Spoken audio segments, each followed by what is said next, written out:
Bonjour, bienvenue à cette table ronde sur le thème « Ville de demain, défis et opportunités d'un nouvel urbanisme ». Donc, on estime qu'en 2050, 70% des habitants de la planète seront des citadins. Il est donc vraiment urgent de repenser les villes en prenant en compte un certain nombre de contraintes et d'opportunités. On va parler de raréfaction du foncier, d'épuisement des ressources naturelles, du réchauffement climatique, des nouveaux modes de vie et aussi de la transformation digitale certainement aujourd'hui. On parlera dans cette conférence, bien sûr, de villes intelligentes, mais aussi de villes durables et aussi de villes qui mettent l'humain au centre de son projet. Donc nous allons essayer d'apporter une approche un peu systémique à la pensée sur la ville. Pour évoquer ces sujets, nous avons réuni 3 intervenants. Donc Carlos Moreno est co-organisateur de cet événement, professeur des universités. Il réfléchit depuis de nombreuses années sur le thème de la ville. Il va nous livrer ses réflexions sur l'état de la question en 2016, et donc pour nous donner des clés de compréhension globale sur ces systèmes complexes que sont les villes de demain. Ensuite, nous aurons Manuelle Gautran. Elle a créé son agence Manuelle Gautran Architecture en 1991, donc elle fête ses 25 ans, et depuis elle a remporté un grand nombre de prix internationaux. Elle enseigne l'architecture à Paris, à Vienne et en Floride, et elle va nous présenter 3 projets en cours qui sont particulièrement pertinents pour notre thème, à Stockholm, à Sydney et à Paris. Et enfin, Patrice Jolibois est responsable du développement chez Vicona, cette société qui œuvre dans le monde du bâtiment, apporte des solutions aux maîtres d'œuvre et aux architectes. Donc il nous parlera un peu de la vision de la ville de Vicona et aussi de cette approche collaborative pour répondre aux besoins. Donc on va commencer avec Carlos, qui va nous donner quelques détails sur comment concevoir ce nouvel urbanisme. Eh bien, merci beaucoup Isabelle pour cette présentation et modération. Je remercie toutes et tous pour votre présence. Vous êtes très nombreuses à chacune de nos tables rondes. C'est pour moi un vrai plaisir, en tant que co-organisateur de cet événement, pendant les 2 journées, de voir donc la massive présence sur cette problématique commune qui est les villes pour tous et comment réinventer aujourd'hui les villes pour tous. Les sujets de l'heure que nous allons passer ensemble est effectivement défis et opportunités d'un nouvel urbanisme, mais concernant, bien que je ne sois pas ni urbaniste ni architecte, moi je suis un scientifique chercheur, et depuis maintenant une bonne quinzaine d'années, je mélange un peu plusieurs types de disciplines pour réfléchir sur les espaces urbains et sur la manière comment on peut concevoir des villes plus intelligentes, car des villes humaines, inclusives et durables. Je vais aborder rapidement, donc Isabelle me fera signe parce que je suis un peu intarissable sur ce sujet, donc je vais aborder très rapidement ce qui est un peu le cœur de ma pensée sur cette problématique urbaine. La première, c'est le fait qu'aujourd'hui, nous vivons dans des espaces urbains. Saskia Sassen l'a dit ce matin pour ceux qui étaient là.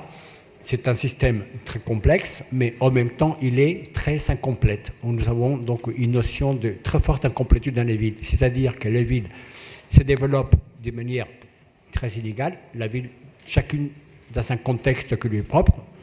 L'urbanisme qu'on a dans une ville, il est quand même très lié à son histoire, son passé, sa culture, sa sociologie.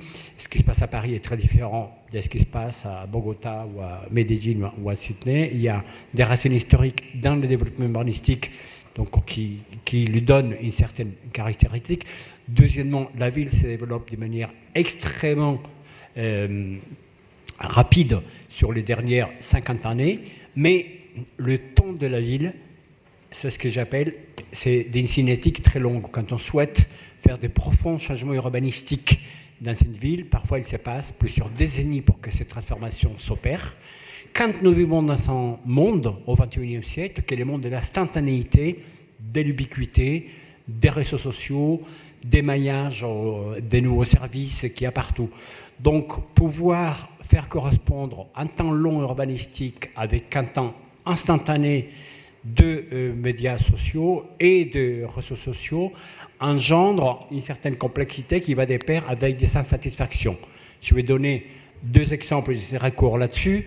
Nous sommes aujourd'hui à Paris. D'ailleurs, c'est ici, au Conseil de Paris, où Isabelle est assise, que Madame la maire a fait voter, il y a quelques semaines, une décision historique du Conseil de Paris concernant le Bois-sur-Berge, par rapport à la fermeture de Bois-sur-Berge et sa transformation dans un espace urbain piéton. Quand on analyse donc cette décision prise par le Conseil de Paris à la majorité, qui est devenue aujourd'hui une réalité, elle est bien sûr objet de beaucoup de discussions, beaucoup de polémiques, etc. Mais mon sentiment profond, c'est qu'aujourd'hui, quand on souhaite modifier les espaces urbains de manière approfondie, quand on souhaite récupérer la biodiversité, la nature, quand on souhaite libérer l'espace urbain des voitures, c'est tout simplement le choc entre 2 mondes. Le monde ancien qui est en train de mourir, qui était basé sur les paradigmes de la voiture individuelle, de l'énergie fossile, du déplacement travail chez soi, traversant de longues distances avec cette notion individuelle des véhicules ou l'insuffisance des services publics, peu importe, et le choc avec un nouveau paradigme où nos villes sont totalement polluées. 80% de l'air des villes, les rapports de l'OMS dit, sont aujourd'hui donc irrespirables, et il faut récupérer l'air, récupérer les biodiversités, récupérer l'eau, récupérer des espaces publics de nature différentes. Et cette décision illustre bien la difficulté, l'instantanéité avec la contestation et les gens qui disent mais il va y avoir des bouchons partout dans les rues adjacentes au quai, et le besoin inébranlable de changer. Quand on analyse des villes dans lesquelles ça s'est déjà produit, des villes comme Séoul, dans lesquelles ils sont fermés, les structures urbaines, qui sont devenus des parcs, les Highline Park à New York, ils se sont passés peut-être 10 ans. Mais à un moment donné, il faut que les décisions soient prises. À un moment donné, il faut que le paradigme de l'espace urbain change. À un moment donné, il faut prendre une décision sur la manière de vie concernant la question que je pose, dans quelle ville nous voulons vivre. Et c'est à la réponse urbanistique de dans quelle ville nous voulons vivre que nous pouvons accepter socialement le fait d'avoir un changement de paradigme qui va entraîner un certain nombre de déconvenus un certain temps, mais c'est une courbe qui ensuite, donc, on va prendre notre tournure si socialement, si culturellement, nos citoyens de cette ville acceptent d'avoir d'autres types de relations avec l'espace public, avec l'espace urbain. Donc c'est pour ça que j'ai dit que c'est des défis, parce que c'est des défis du temps long de l'urbanisme avec le temps court du message qu'on peut faire passer, et l'opportunité qui pour moi est aujourd'hui obligatoirement changer les paradigmes sur le type des villes, parce que pour moi les paradigmes c'est biodiversité, nature, un air respirable, la ville aux citoyens et la réappropriation de l'espace public par les citoyens. Merci Carlos pour avoir posé les thèmes du débat. Et maintenant, on va passer la parole à Manuel, qui va d'abord nous présenter 2 projets, un à Stockholm et un à Sydney. Alors moi, je voudrais revenir sur une question qui est permanente, celle de la densification des villes pour accueillir de manière incessante des nouveaux habitants. Cette question de la densification est souvent vue comme un énorme inconvénient, elle fait peur. Et moi, je me rends compte au travers de plusieurs projets qu'en tant qu'architecte, on peut apporter une densification qui finalement fasse gagner tout le monde. Donc le projet que je vais citer, c'est celui de Stockholm. On a gagné un concours il y a 1 an pour densifier de manière assez considérable un bâtiment de l'architecture brutaliste suédoise qui a été donc construit dans les années 80. Et finalement, cette densification que l'on opère, elle apporte énormément à la fois aux propriétaires du terrain, bien sûr, parce qu'on revalorise son patrimoine, mais finalement aux citoyens et à la ville. Je me rends compte qu'on apporte aussi beaucoup de points positifs. Le premier d'entre eux, c'est de faire en sorte que l'espace public de la ville finalement se prolonge dans ce patrimoine. Et contrairement, je trouve, à beaucoup de villes asiatiques qui ont peut-être déjà fait ce tournant il y a longtemps, les villes européennes restent avec un espace public qui est au ras du sol, qui monte très peu dans les bâtiments, sur les toitures, etc. Et finalement, dans ce projet suédois, la densification que l'on opère, c'est une grosse surélévation de ce bâtiment existant. Et entre le bâtiment existant et la surélévation, on installe toute une toiture qu'on va transformer en jardin et sur laquelle on va ramener beaucoup d'espaces publics de la rue au toit. Et je trouve que c'est quelque chose que les villes européennes et les villes en général devraient faire plus souvent, faire en sorte que l'espace public quitte cette horizontalité de la rue, souvent polluée, mais surtout souvent à l'ombre des bâtiments. Le fait de faire monter l'espace public sur le toit, ça permet à un habitant finalement de mieux connaître sa ville en 3 dimensions. Ça lui permet de retrouver le soleil, de découvrir la skyline de sa ville, la silhouette qui est souvent extraordinaire en Europe. Et ça lui permet aussi toute une gradation de hauteur et de typologie d'espace qu'il n'a pas lorsqu'il est contraint au seul trottoir, espace piétonnier ou place. Donc l'idée qu'une densification peut permettre de faire monter l'espace public sur les toits, dans des terrasses intermédiaires de bâtiments existants, pour moi, c'est très positif pour une ville. Ça permet tout simplement aussi d'en accroître la surface. Ensuite, il y a aussi le défi dans un centre-ville historique, finalement, de requalifier, de régénérer des bâtiments patrimoniaux qui deviennent parfois désuets, qui ne correspondent plus à nos modes de vie. C'est le cas de ce projet à Stockholm. Ça permet aussi pour certains bâtiments patrimoniaux de les réouvrir, de les rendre plus poreux à un espace public, mais aussi à des fonctions plus communautaires. Le projet dont je parle, c'est un projet de bureau, et on y installe, en revalorisant les sous-sols, un centre commercial, un restaurant. On installe aussi un restaurant sur le toit. Donc finalement, d'un ensemble immobilier fermé, privé, constitué que de bureaux, on en fait une future icône de la ville, parce qu'on va installer un hôtel, parce qu'on va installer des restaurants, parce qu'on va installer des balcons sur la ville, des belvédères qui permettront aux citoyens de comprendre leur ville et l'ossature et la géographie de leur ville. Et puis on y installe une mixité programmatique qui fait que le bâtiment sera apprécié pour les commerces qu'il renferme, les restaurants et la vie publique qui va s'y installer. Ça, c'est le premier projet à Stockholm. Donc on va maintenant parler de Sydney. Alors, ce deuxième projet est plus politique. Je parlerai moins d'architecture, mais ce dont je me rends compte, c'est que aujourd'hui, cette croissance des villes ne peut pas se faire uniquement par le politique.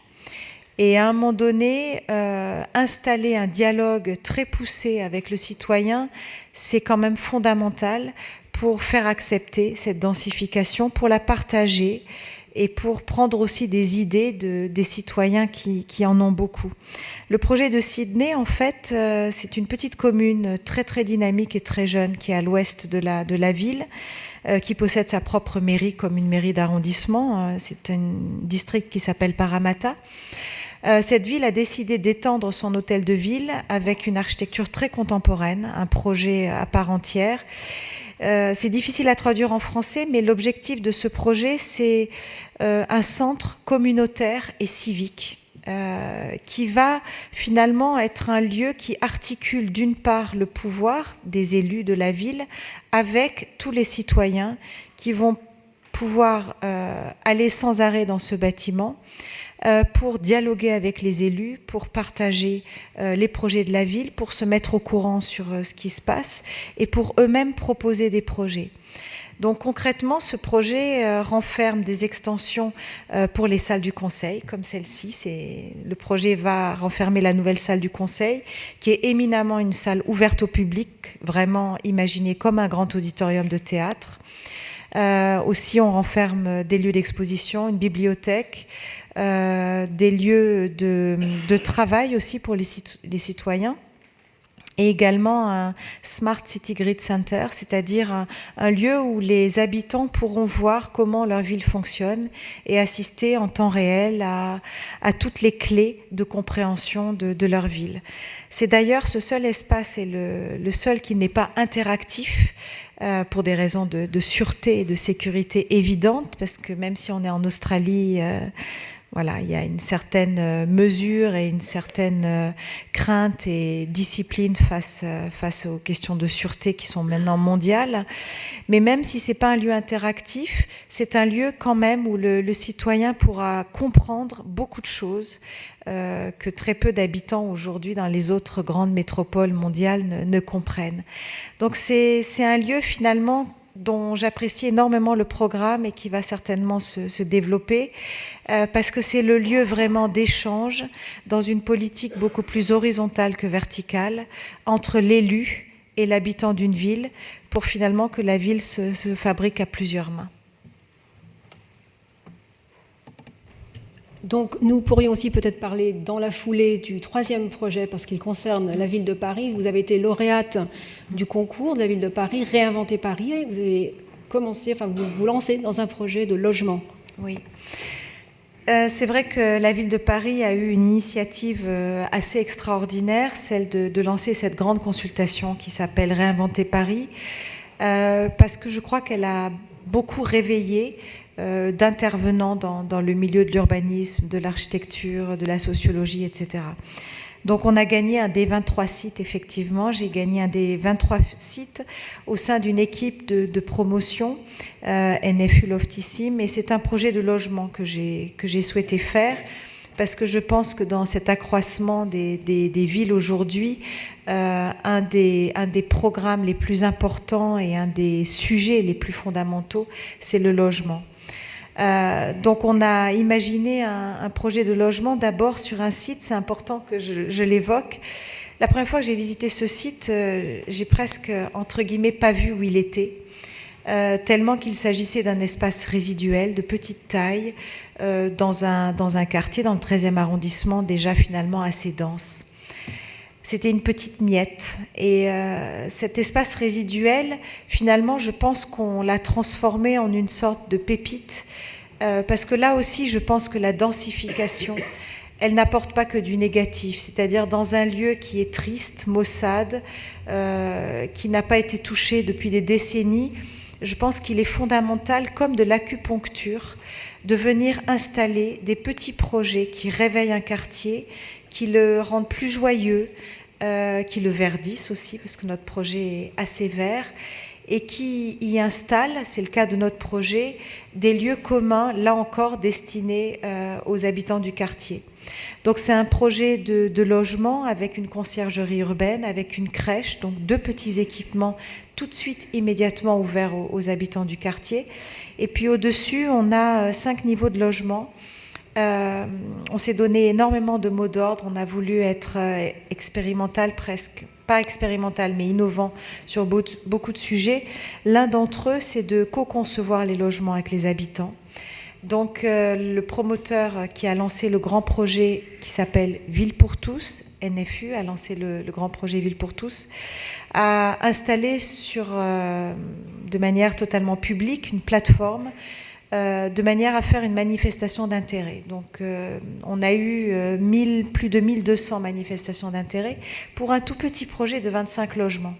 C'est dire si la nouvelle manière, je pense, qu'initie ce projet dans l'acte de construire et de proposer du logement, je pense qu'elle est pertinente. Voilà, on a eu 1200 manifestations d'intérêt, 200 manifestations concrètes d'intérêt, malheureusement pour 25 appartements. Donc les habitants ont été choisis sur des critères objectifs. Et on continue la conception des logements avec eux. Ça, c'est un sujet très important dans le projet. Et puis, on fait un projet tout vert parce que c'est un peu comme si on s'excusait de venir occuper encore plus un site si petit. On le fait avec un petit objet très vert en façade et en toiture, finalement qui réinstalle d'une certaine manière du végétal dans ce cœur d'îlots et de quartiers qui étaient extrêmement austères et totalement minéral. Voilà pour les quelques caractères de ce projet. Merci beaucoup. Je suis sûre qu'on y reviendra avec des questions de la salle, certainement. Monsieur Jolibois va nous parler un petit peu plus de la vision. On va reprendre un petit peu de hauteur pour parler de la vision globale de la ville. Et peut-être surtout autour de deux enjeux particuliers qui sont la réduction des inégalités et aussi le dialogue entre la ville et les zones périurbaines, parce que c'est un sujet qu'on n'entend pas beaucoup depuis ce matin, mais c'est important. Autour de la ville, il y a autre chose. Donc ce dialogue doit exister. Est-ce que vous pouvez nous en dire plus ? Oui, alors je crois qu'il y a un premier enjeu de réduction des inégalités qui passe nécessairement par une exigence de qualité de la construction et notamment de la construction des logements. Je pense qu'aujourd'hui, l'un des besoins premiers des habitants de la ville, c'est de se loger. On sait que les territoires urbains ne sont pas homogènes entre eux et l'objectif qu'il faut avoir en fait, c'est que la qualité de la construction, elle doit être accessible pour tous. On sait que dans les villes d'aujourd'hui et à l'horizon 2050, la population va croître de manière très très importante, que parmi les gens qui vont arriver dans les villes, il y a une partie des personnes qui auront choisi en fait la ville, et puis il y aura une partie des personnes aussi pour lesquelles l'arrivée se fera de manière plutôt subie. Et socialement, je pense que c'est pas acceptable qu'à un moment donné, dans les villes, on ait des différences de qualité de l'habitat. Il faut que chaque arrivant dans la ville ait droit à la même qualité de l'habitat. Donc cette ville inclusive doit avoir conscience de la qualité qu'elle doit mettre dans la construction. Et je pense que cette exigence de qualité, elle doit se diffuser sur l'ensemble des acteurs de l'acte de construire. Ensuite, il y a un second enjeu de réduction des inégalités qui est dans le rapport de la ville avec les zones urbaines et périurbaines. La ville va concentrer beaucoup de richesses, va concentrer beaucoup de moyens, et il faut aussi que la ville elle soit ouverte sur les zones urbaines et périurbaines pour qu'à un moment donné, il y ait quelque part une répartition de ces richesses et que la ville irrigue aussi les différents territoires qui sont extra-urbains. Cette irrigation, elle doit se faire certainement dans un premier temps avec la possibilité pour les gens qui sont dans les zones rurales ou périurbaines d'avoir accès aussi aux infrastructures de la ville. Et il y a aussi, notamment dans l'acte de construire, puisque c'est aussi ce qui nous occupe aujourd'hui, peut-être des filières de production de matériaux qui peuvent être faites dans les zones périurbaines et rurales qui peuvent à un moment donné alimenter la propre construction de la ville. Et là, on peut avoir des modèles économiques qui fonctionnent bien, avec un apport de matériaux de production relativement local ou régional. Et là, au-delà d'un vrai accès de la part des habitants des zones non urbaines à la ville, il y a aussi un équilibre, une répartition des richesses et un élément en fait gagnant-gagnant dans cette approche. Il y a ensuite un troisième élément qui va aussi dans le sens de la réduction des inégalités dans la ville, c'est qu'aujourd'hui, le territoire de la ville, en fait, il est organisé autour de trois grands axes qui sont les infrastructures, le bâti et puis, comme le disait tout à l'heure Emmanuel Gautran, toute la partie des espaces publics et des espaces partagés. Et c'est vrai que lorsqu'on regarde l'évolution des villes récemment et même dans ce qui se projette dans le futur, il y a quand même sur toute la partie du foncier et du bâti une tendance à ce que la ville soit quelque part privatisée par de grandes institutions. Et il y a aujourd'hui une responsabilité de la gouvernance des villes, en fait, de se réapproprier les espaces publics, de se réapproprier le foncier pour que ces espaces publics deviennent vraiment des espaces qui soient partagés par tous et que chacun des habitants de la ville puisse s'approprier ces espaces. L'autre élément, c'est que dans cette appropriation des espaces, il faut aussi que ces espaces, ils aient l'objectif que par rapport à ces migrants ou ces gens qui vont arriver de manière plus fragile dans la ville, ce soient aussi des lieux qui vont favoriser en fait leur intégration dans la ville, puisqu'on sait très bien qu'en fonction de l'approche psychologique des différents habitants de la ville, la vitesse d'intégration n'est pas forcément la même. Donc cette réappropriation des espaces publics, elle est vraiment très importante. Et je pense que dans la ville du futur, il faut que la gouvernance des villes mette un accent très fort dessus. Et puis sur ces espaces publics, je pense qu'il faut aussi que, y compris dans les aménagements qui sont proposés, tout compte fait, ils ne soient pas trop figés. Manuel Gautran parlait tout à l'heure parfois de tout petits espaces qui sont intéressants à aménager. On voit de temps en temps des reportages où des citoyens, par rapport à des espaces comme ça, publics, qui sont un peu déshérités, se les sont appropriés pour, par exemple, faire des jardins potagers. Alors, bien sûr, dans un quartier, le jardin potager, ce n'est pas ce qui va assurer la sécurité alimentaire du quartier ou de la ville. Mais je crois que l'objectif, il n'est pas là. L'objectif, il est qu'à un moment donné, le citoyen, il est à la fois un usager de la ville, mais il en devient aussi un acteur de son changement. Et plus le citoyen dans la ville peut s'approprier son propre espace, aussi bien public que privé, et plus je pense que là, on arrive à avoir un développement harmonieux des différentes villes. Voilà. On peut voir d'ailleurs qu'à Paris, il y a plusieurs programmes pour faciliter ce genre de choses, l'appropriation et la végétalisation d'espaces publics par les citoyens, qui, ma foi, je crois, marche plutôt bien. Il y avait une autre question sur laquelle j'aurais aimé que vous interveniez en tant qu'acteur du bâtiment qui devait penser aussi avec les maîtres d'ouvrage et les architectes les bâtiments. On parle d'usage des bâtiments qui vont changer. En 30-40 ans, le bâtiment aura vocation à changer d'usage. Entre-temps, il y aura sûrement eu aussi des révolutions en termes de matériaux, de nanotechnologie, d'intelligence artificielle. Et donc, on doit commencer à penser à construire pour déconstruire ou construire pour changer d'usage au fil du temps. Et ça, c'est quelque chose qui a l'air de commencer un petit peu à se penser. Vous pouvez en dire plus là-dessus ? Alors, oui, je pense que là, on est sur l'une des questions de fond de la ville, c'est-à-dire on construit, on bâtit la ville, mais les questions qu'il faut se poser, c'est quels sont les usages de la ville ? Alors, il y a un certain nombre d'usages qui sont très, très pérennes dans le temps et sur une échelle qui sont assez longues. Toute la notion des transports, des infrastructures, de la sécurité, de la culture, de l'enseignement. Et puis après, il y a des usages qui sont parfois plus liés à l'activité économique, qui peuvent être aussi des usages de plus court terme.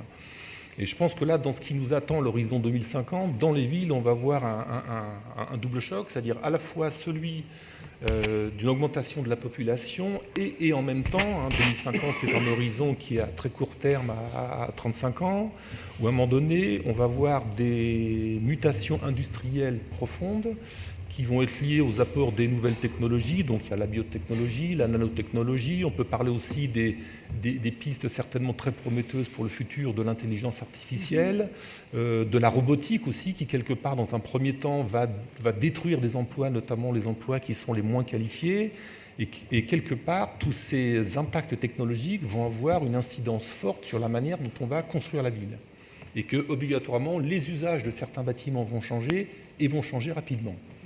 Et donc là, la question qu'il faut se poser, c'est est-ce qu'on continue, comme on le fait depuis de nombreuses années, à construire des bâtiments dont on imagine que le cycle de vie du bâtiment peut être au-delà des 50 ans, ou est-ce qu'on commence à se projeter dans une notion de construction plus flexible ?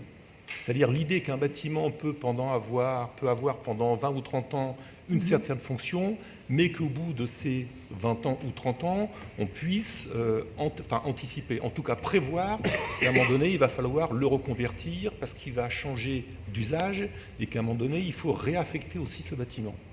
Et cette question, elle est importante parce qu'on voit bien dans chacune des villes où à un moment donné, il y a eu des ruptures sociales, climatologiques, économiques, qui ont à un moment donné amené à ce que des quartiers soient entièrement abandonnés.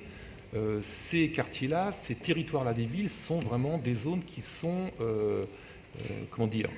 à la fois complètement anxiogènes, mais qui sont aussi très difficiles à reconvertir dans le temps.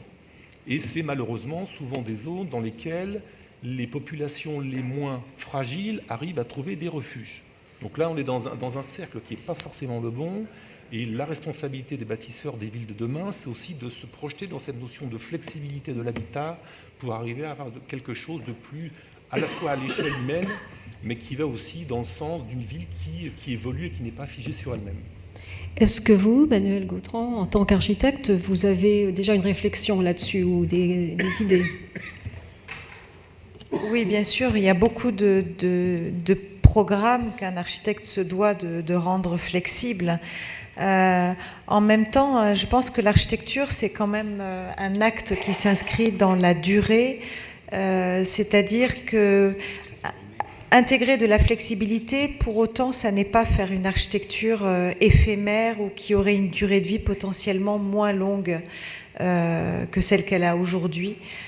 Parce que je pense que bâtir une ville, comme le disait Carlos, c'est des rythmes longs et je pense qu'on ne peut pas imaginer qu'on va démolir tous les 10 ans ce qu'on aura construit 10 ans avant. Donc c'est ça d'ailleurs la difficulté de l'architecture, c'est qu'on doit construire dans une très grande durée, qui reste à mon avis celle, sauf exception, de plusieurs décennies. Mais en même temps, il faut que cette architecture s'adapte à des modes de vie qu'on ne peut pas imaginer complètement aujourd'hui. Et en plus, ce qui se passe, je pense, c'est qu'il y a une sorte d'accélération de l'évolution qui fait que là où peut-être dans le courant du XXe siècle, les usages d'un bâtiment changeaient peut-être 2 fois dans le siècle, il faut effectivement qu'on anticipe aujourd'hui qu'un bâtiment va pouvoir changer d'usage quasiment peut-être tous les 10-15 ans. Ça, c'est une démarche que l'architecte doit absolument intégrer, mais dans la réflexion même sur le projet, dans la mixité qu'il intègre immédiatement dans un projet, dans sa structure spatiale, c'est des choses qu'on intègre déjà depuis un petit moment, oui. Merci. Carlos, est-ce que vous pourriez nous donner 1 ou 2 exemples de villes dans le monde qui ont pris ce chemin de ces pistes dont on parle et qui vous semblent exemplaires? Oui, tout à fait. Il y en a. Absolument, il y en a plusieurs villes qui sont inspirantes, on va dire. Donc, je parle plus des villes sur lesquelles on peut avoir une pratique inspirante que des villes modèles, d'autant plus que je ne crois pas qu'on puisse avoir une ville modèle ou une ville copier-coller. Et même la ville, elle a une grande diversité. C'est-à-dire que parfois, même à l'échelle d'une ville, il y a des choses qu'on peut trouver remarquables sur certains aspects et tout à fait décevantes sur d'autres. Donc, par cette notion de complexité et d'incomplétude dont je parlais. Je viens d'écrire un article que vous pouvez lire sur les sites de la Tribune, dans lequel je parle des 5 exemples inspirants à l'échelle des villes. Et donc, j'ai discuté dans ces 5 villes, Medellín, Montréal, Sydney, Beijing, et la 5e m'échappe. Donc, je vais parler et Cape Town. Alors, je ne vais pas parler des 5, je vais juste prendre un exemple de chaque. Et de manière tout à fait volontaire, je ne dirais pas provocateur, mais je vais prendre d'abord l'exemple de Beijing. Pour rebondir sur les sujets qu'a porté Emmanuel autour de la densité et la manière comme on peut aussi reconcevoir la densité avec la végétalisation. Tu parlais des projets à Inventer Paris. Donc, je vous invite éventuellement à lire ou à regarder un architecte absolument extraordinaire, qui est un jeune architecte chinois qui s'appelle Zhang Songma, donc avec un Y, et qui est à l'origine d'un projet absolument extraordinaire qui s'appelle les Chaillong Park Plaza à Beijing, qui est en cours de construction actuellement. Il va être fini certainement donc, en fin d'année 2017. Alors, pourquoi je parle? Donc, je ne veux pas parler de la ville de Beijing, parce que ça fait partie des villes qui sont extrêmement complexes. C'est une ville empreinte d'une part des traditions, d'autre part d'une modernité effrénée. C'est une ville extrêmement polluée. Donc aujourd'hui, quand on va à Beijing, un touriste, il faut déjà voir si on arrivera à voir à 3 mètres, ou à 5 mètres, ou à 50 mètres. Donc difficile parfois d'en avoir plus. Bon. Et donc, paradoxalement, aujourd'hui, vous le savez, les élections américaines changent un peu la donne au niveau mondial sur la problématique du climat. Il y a une préoccupation de beaucoup d'architectes urbanistes très forte, liée aux exigences d'une classe moyenne qui a émergé en Chine sur la problématique de la pollution et comment respirer dans la ville. Donc, on ne peut pas parler, je dirais, d'un exemple inspirant de la ville de Beijing dans son ensemble, hein, c'est une grande mégalopole mondiale, mais les projets des Chaillong Park Plaza et de l'architecte Zhang Songma, il est assez extraordinaire parce qu'il a 3 choses qu'il a voulu faire. La première, réinventer la biodiversité sur une construction compacte, avec une très forte densité, avec une notion de ville multiservice. Vous savez que suis partie de ceux qui pensent qu'une des issues de la problématique urbaine, c'est la ville polycentrique, c'est-à-dire ce que j'appelle dans mes écrits la ville d'un quart d'heure, c'est-à-dire à partir du moment où une personne se déplace un quart d'heure et qu'elle a accès à ses besoins primaires, secondaires et tertiaires, on aura besoin de moins de faire des grandes infrastructures de transport. Voilà. Et donc, la ville des quarts d'heure, c'est l'émaillage d'une ville des quarts d'heure, voilà, et c'est par des chemins critiques. Et donc, le concept de Shaoyang Park Plaza, c'est une ville des quarts d'heure à une échelle d'une très haute densité d'immeubles multiserviciels. Deuxième critère, c'est la biodiversité. Donc, il ne s'agit pas d'une écocité. Je suis, pour ceux qui suivent mes travaux, très critique du fait de vouloir ghettoiser l'écologie, indoor. Voilà. Bon, bref, je ne vais pas m'étendre sur le sujet, c'est pas. Et donc, c'est une ville ouverte, mais avec un lac et énormément de végétalisation qui est complètement incorporée dans le fait urbain. Et le troisième élément, il s'agit de la tradition picturale chinoise autour des paysages, les landscapes, fait à l'encre chinoise. Vous connaissez tous ces belles estampes donc, à l'encre de Chine, avec des montagnes. Vous savez qu'en Chine, donc on a ça, des montagnes à 3, 4, 5 niveaux, qui donnent lieu à des paysages très beaux. Et en fait, l'équipe d'architectes, ils s'est vraiment inspiré et ils ont construit des paysages chinois avec des matériaux, des biomatériaux, des écomatériaux, de la digitalisation sur une ville compacte avec une très grande biodiversité pour faire donc, cette expérimentation à très grande échelle nouvelle qui s'appelle Shaoyang Park Plaza. Donc, je ne pourrais pas donner comme exemple Beijing, mais je pourrais citer comme exemple, je dirais, des disruptions à une échelle urbaine. Comme tu dis, Manuel, c'est des bâtiments qui vont vivre au moins 30 ans, 40 ans, 50 ans. Voilà. Donc, je vous invite à les lire. Donc, si vous allez à Toronto, vous avez un immeuble qui fait une espèce de U en rond. Donc, c'est également lui. C'est le premier architecte chinois qui a eu des prix donc, au niveau international. Donc, voilà. Je dirais que ça, c'est le premier. Le deuxième exemple que je voudrais donner, j'ai beaucoup d'attachement pour cette ville, donc c'est Montréal. Et je ne vais pas tellement parler de l'urbanisme montréalais, où on peut discuter de beaucoup de choses, mais sur la problématique de comment se nourrir dans la ville demain par rapport au niveau de l'urbanisme, parce que la problématique donc, nourricière est extrêmement importante. Et ce que je voudrais faire remarquer, je parlais tout à l'heure d'acceptabilité sociale des changements, c'est que Montréal est devenue aujourd'hui la ville dans laquelle il y a les plus fortes participations citoyennes dans l'agriculture urbaine. Pratiquement donc 60% de la population de Montréal pratique l'agriculture urbaine pour avoir des choses pour manger. Et donc c'est une très très grande échelle. Et ça a été très intéressant parce que il y a énormément de surfaces urbaines, dans les bâtiments, dans les lieux, dans les lotissements, qui sont devenus petit à petit des potagers, des lieux dans lesquels on vient planter, avec également cette notion d'agriculture partagée urbaine. Et ça pose donc une question intéressante, là, comment nous allons nous nourrir dans les villes. Je ne parlerai pas des fermes verticales à Singapour, qui est un exemple aujourd'hui assez intéressant, où c'est la verticalité de la ville transformée en production des produits potagers, des salades, c'est la production à grande échelle. Voilà.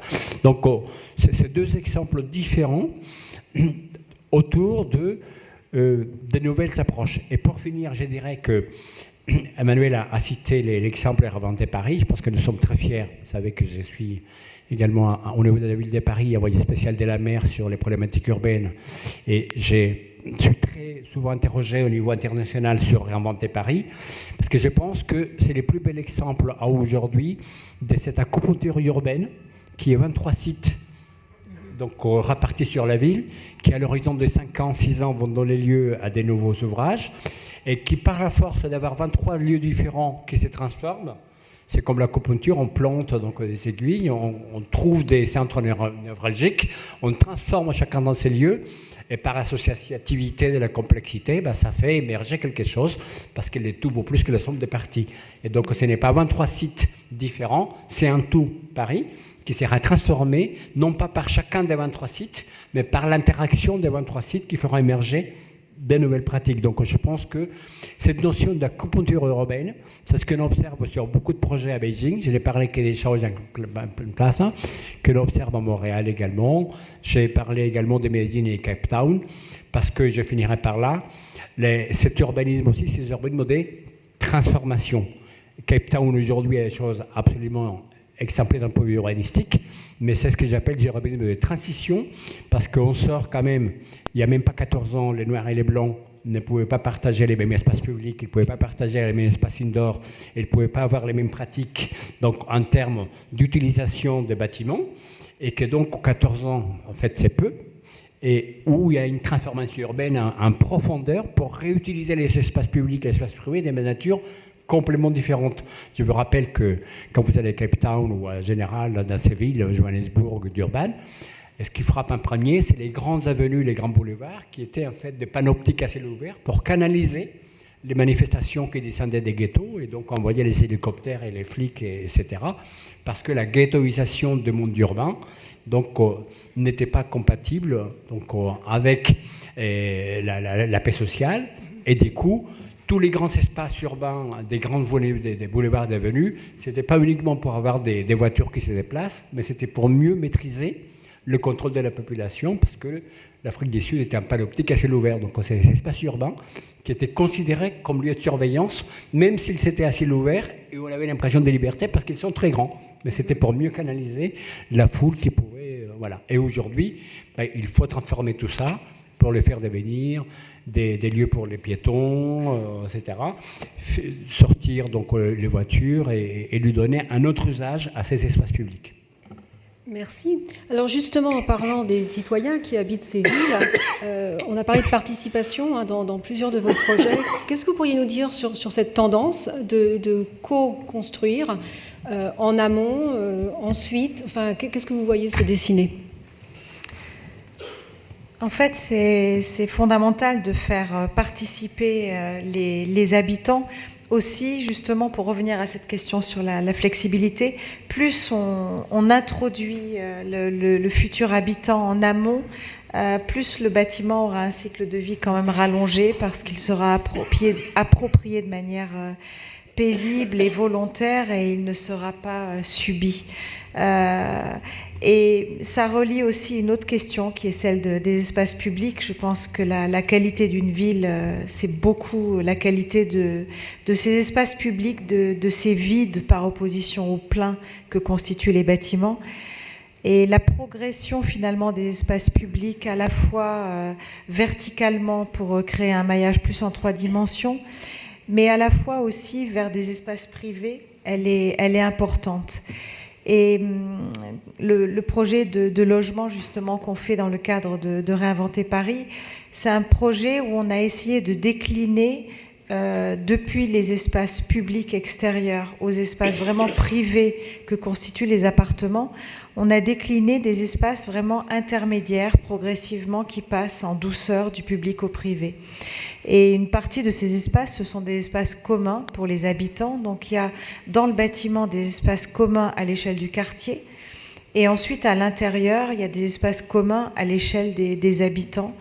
Et ce qui est important de souligner, c'est que par rapport aux surfaces des appartements, par rapport à la surface globale de ce petit projet, 40% de cette surface, ce sont des espaces communautaires qui sont destinés aux habitants. D'ailleurs, on ne veut pas les cantonner à être une copropriété, on veut que ce soit une communauté d'habitants. Donc on les fait vivre en partie dans ces espaces communs qui sont multiples à tous les étages, qui possèdent aussi les 3 niveaux en hauteur. Donc au lieu de garder cette logique classique, entre guillemets, plus on est riche, plus on habite haut, là c'est le contraire, ce sont les espaces communs de cette résidence qui sont les 3 derniers niveaux sur le toit. Donc on a un grand potager, on a une cuisine ouverte, on a des lieux de détente, de plaisir, un belvédère, et puis après on a en sous-sol un atelier de bricolage, etc. Donc 40% d'espaces communs, c'est beaucoup. Ça demande aussi une réécriture finalement de l'équation financière d'un projet. Et c'est ça qui est intéressant parce qu'un architecte peut vraiment participer à ça. On se rend compte que ça marche et ça va complètement à l'encontre on a parlé des villes inspirantes, on pourrait parler des villes rebutoires, celles qui ont une sorte de dichotomie un peu abominable entre un espace public réduit au minimum et puis un espace privé qui prend de plus en plus de place. Là, c'est l'inverse. Non seulement on redonne de l'espace public beaucoup plus, et puis on crée des espaces intermédiaires communautaires. Et finalement, la cellule privée, elle devient plus réduite, et c'est tant mieux dans une très grande ville. Merci. Je pense que l'heure avançant, nous devrions aussi donner la parole à la salle. Est-ce qu'il y a des questions ? Alors, vous avez tous le moyen de nous parler. Donc, on va commencer par monsieur et puis vous ensuite, d'accord ? Je démarre. Allez-y. Oui, depuis 2 jours, on parle beaucoup d'adaptation de la ville à l'augmentation de la population. On évoque peu son adaptation au vieillissement de cette population, avec tous les problèmes de dépendance, de perte sensorielle, de visibilité.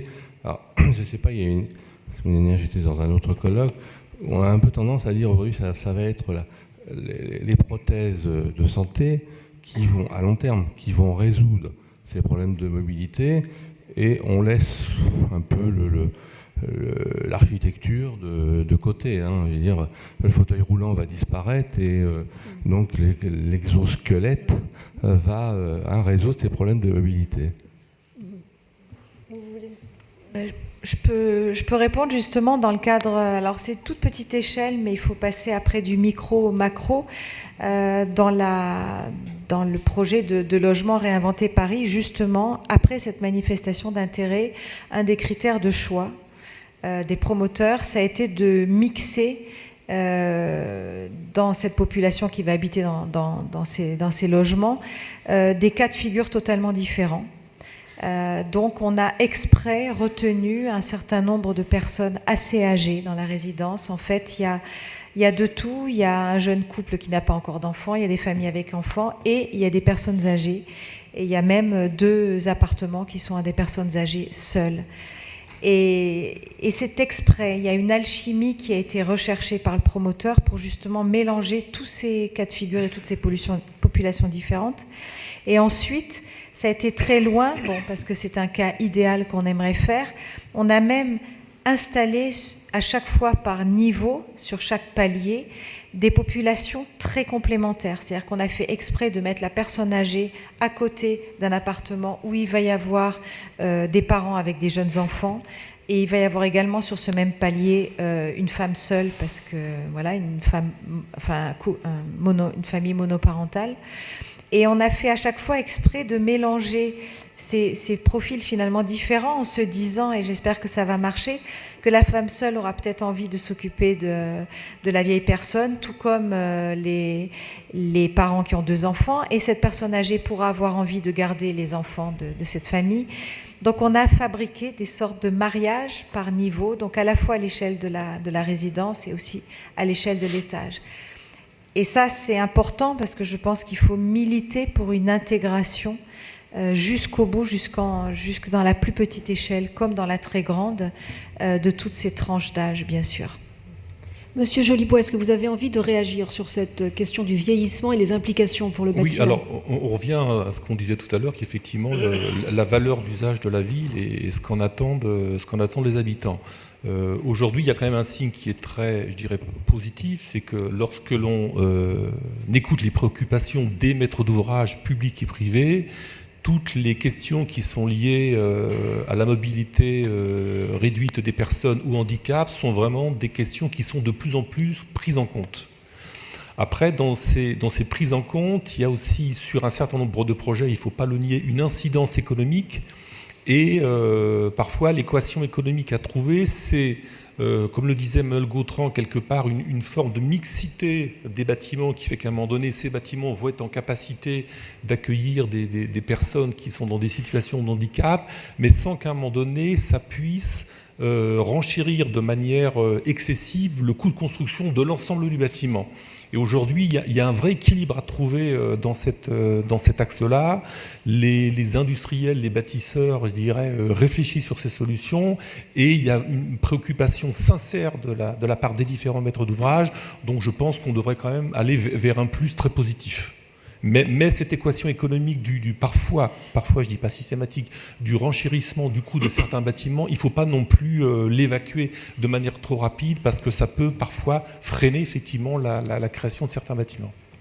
Alors, donc voilà, monsieur derrière qui lève la main, allez-y. Oui. Alors, vous poserez le prochain, monsieur. Oui, bonjour. Sergio Avalos, je suis enseignant dans une grande école d'ingénieurs à Paris, et je prépare une thèse aussi sur les métropoles inclusives et intelligentes. Et il y a un phénomène, en fait ça, qui rejoint un peu la question de monsieur, ce que il y a énormément d'ingénieurs et d'architectes qui continuent à voir les questions justement d'inclusion comme une contrainte. Et il y a un autre phénomène, par exemple, c'est que malgré la loi et malgré tout, 25% des écoles neuves en France ne sont pas accessibles. Donc il y a un problème pour suivre la loi et pour appliquer la loi qui n'est pas toujours prise en compte.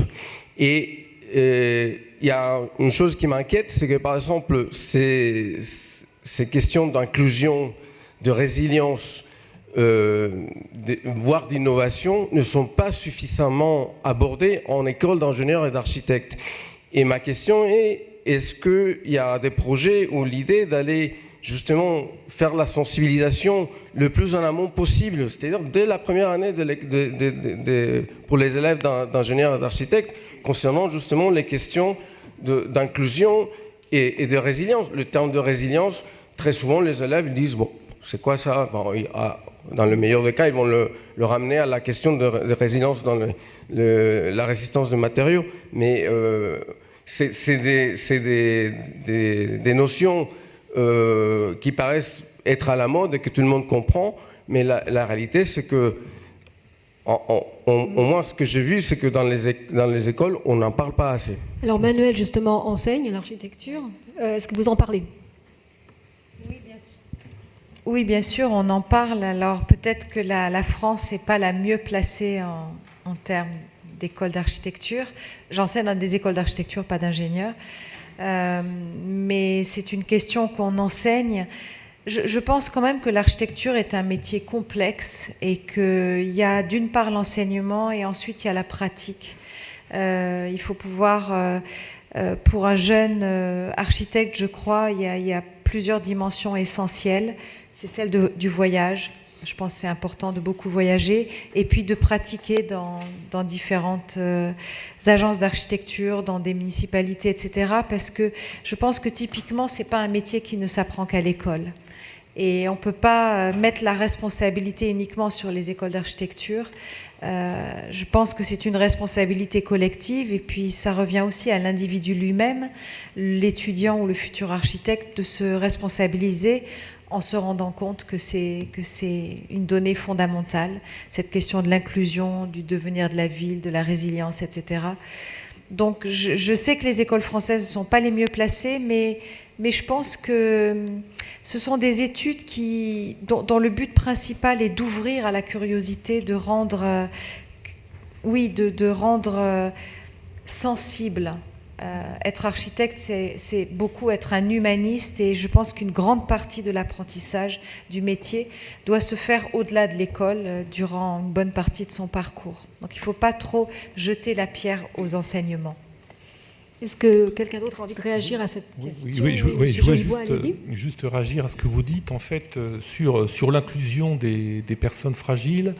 Je pense que beaucoup de personnes individuellement ne savent pas forcément comment l'aborder. Et dans ce que vous disiez tout à l'heure sur peut-être l'enseignement de l'architecture ou l'enseignement des ingénieurs, c'est aussi, je pense, la responsabilité du périmètre des bâtisseurs de la ville, qui ont souvent, par rapport à ces problématiques, une approche qui est très collaborative, en fait. Je pense qu'il n'y a pas une vérité et il n'y a pas des recettes qui marchent à tous les coups, mais c'est souvent quand différents acteurs se mettent autour d'une table et trouvent la bonne solution par rapport au bâtiment. Et c'est vrai qu'il y a certainement un déficit d'information et de communication, et que c'est aussi la responsabilité des bâtisseurs quand à un moment donné il y a eu une bonne approche collective sur cette inclusion facile avec des bonnes solutions qui ont été trouvées, peut-être de les diffuser de manière plus large. Et je crois qu'on a aujourd'hui des outils de communication qui font que si à un moment donné il y a une idée intéressante qui a été développée à Tokyo, elle peut, je dirais, 10 secondes ou 15 secondes après être connue également à New York ou à Paris. Et donc je pense qu'il faut aussi qu'on utilise ces moyens de communication pour diffuser ça de manière plus large. Et que là, certainement, le périmètre des bâtisseurs a une responsabilité, en tout cas, doit prendre sa part de responsabilité. Merci. Donc, monsieur, oui. Oui, bonjour, Leonardo Sferrazza, je suis adjoint à l'espace public de la ville de Palaiseau, communauté Paris-Saclay, et c'est une région, pour ceux qui ne la connaissent pas, qui accueille 70% du domaine scientifique français. Vous avez parlé, Madame Gautran, de conciergerie. Dans un premier temps, avant de poser mes deux questions qui s'adressent à vous, Madame Gautran, je voudrais relater la conciergerie. Palaiseau a vu sortir un quartier de 5000 habitants où, pour la première fois, dans le cadre d'une expérimentation, nous avons intégré une conciergerie. Et à peu près, après 2 ans d'activité, cette expérience s'est avérée extrêmement positive. Donc c'est une information que je souhaitais vous communiquer. 5000 habitants, ce n'est pas 25 habitants quand même. Voilà. Les deux questions donc, sont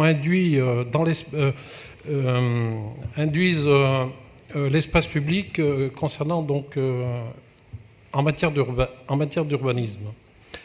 En matière d'urbanisme, se sont rajoutés 2 enjeux majeurs dans l'espace public. C'est la circulation et le stationnement. La circulation est traitée dans le cadre du PLU, plan local d'urbanisme. Ma première question, c'est est-ce que vous en tenez compte dans les nouvelles voies qui doivent distribuer ces nouvelles constructions? Et la deuxième question concerne le stationnement. Est-ce que vous prévoyez un stationnement en surface dans le cadre de la réglementation, donc une place PMR pour environ 40 ou 50 places de stationnement en surface? Est-ce que vous prévoyez le stationnement en surface? Et est-ce que vous faites un stationnement en sous-sol pour les nouveaux arrivants, du fait qu'en ville, ça devient problématique? Et à quel prix ce stationnement en sous-sol?